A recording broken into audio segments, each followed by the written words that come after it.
Here's a poem that I could write in my 30s that I would not have been able to write in my 20s. In my 20s, I was in the thick of it, the thick of my anger, and I didn't even realize it. In my 30s, I can see anger for what it is: reality, power, opportunity, a chance to be honest and to go deeper. I like the idea of having someone close to confide in, and wanted to capture that closeness within these lines. And by confide in, I mean have a cup of tea with, and all the better if it's a chilly December afternoon.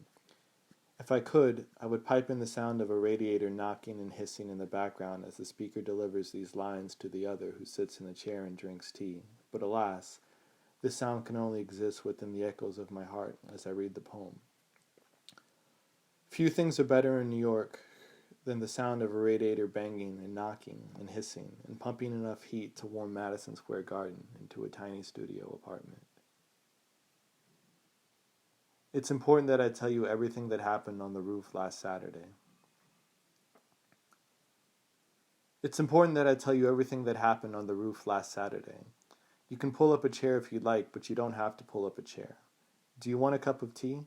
I can make you a cup of tea if you'd like. You don't have to have a cup of tea, but I can make you a cup of tea if you'd like. Here, I have English breakfast tea. Do you like Earl Grey tea?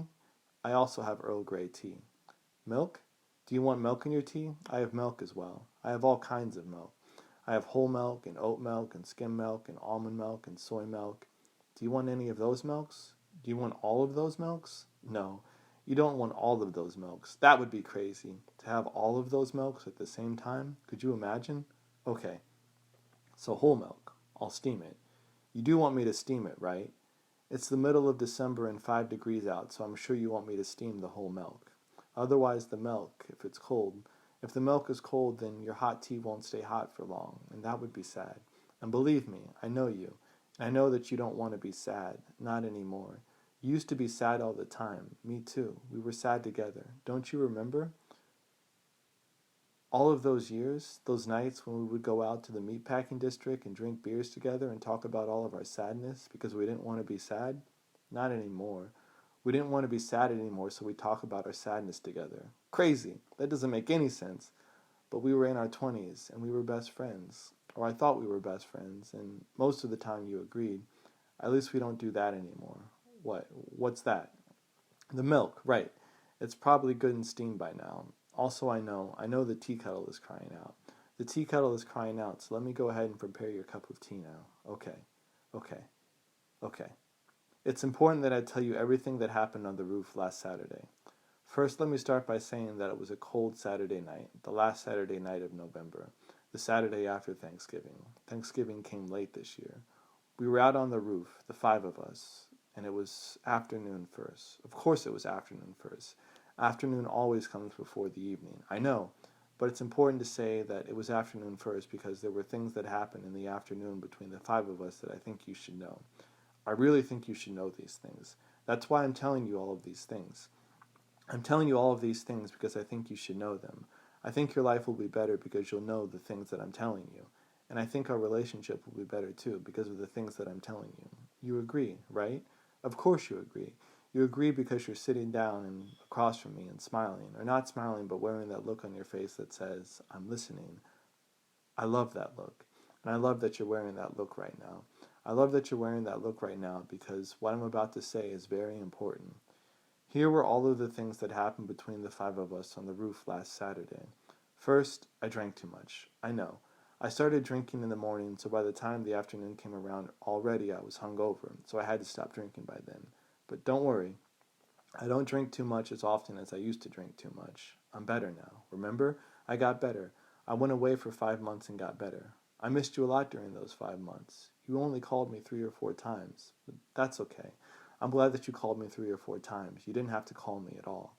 We probably needed a break. We definitely needed a break. We needed a break. And those 5 months were our break. How's your tea? You like it? That's great.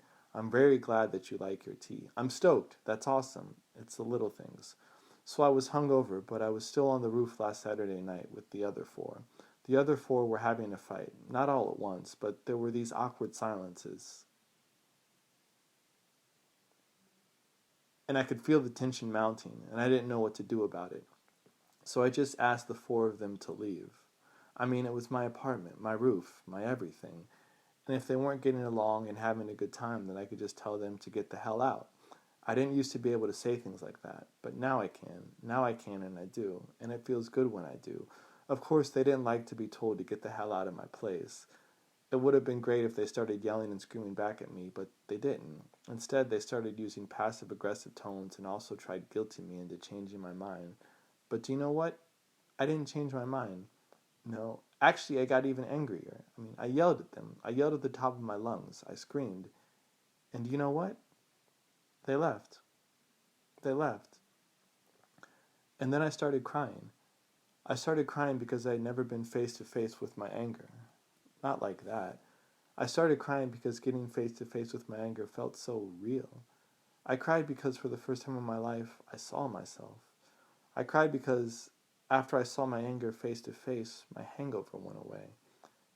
I cried because they had left, and I cried because the sun had set, and I cried because it was night. And then I came down here. I came down to the apartment and I made myself a cup of tea, with steamed whole milk, just like you're drinking. And I put on a Chet Baker album, The Art of the Ballad, and I listened to it all the way through. I started with polka dots and moonbeams, and I had myself one hell of a night.